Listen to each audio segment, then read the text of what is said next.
From the time of my first visit to Israel in the late 1960s, I came to learn about the Hesder yeshivas and realized how the Jewish past, the Jewish presence, and the Jewish future is so very dependent on the role and function of the Hesder yeshivot.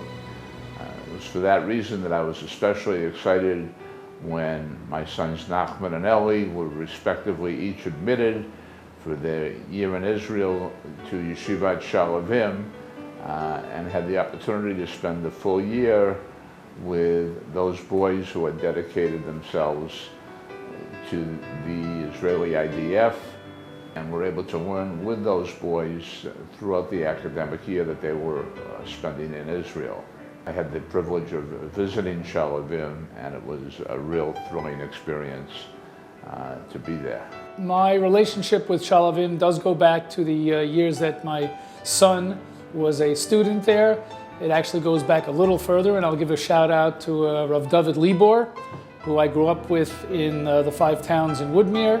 Those of you listening to this video know Rav David Libor very well. We've been in touch and kept in touch, so my connection to Sha'alvim and knowing what they're doing both on a personal level as well as on a professional level. The Joel Paul Group is an executive search and recruiting firm in the nonprofit sector, and among our many valued clients is Yeshivat Sha'alvim, who we have done work for specifically.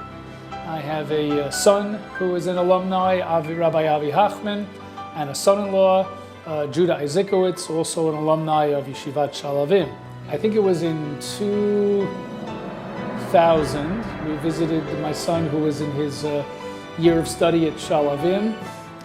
We met all the Rebbeim, we saw the Beis Medrash. It's a wonderful ambiance and a wonderful group of men, and I'm sure women for the last 10 years, who established friendships and relationships that are lifelong. I'd like to wish both the professional staff in America and Israel and the lay leadership from chairman and president and all of the board of directors continued mazel and hatzlacha in all of your endeavors for Yeshivat Sha'alvim and for the Jewish community at large. Mazel tov, hatzlacha. It's an especially great honor that Sha'alvim has bestowed upon our organization, our firm, this evening, and we want to say thank you to the leadership of Sha'alvim for this very, very special honor granted to us.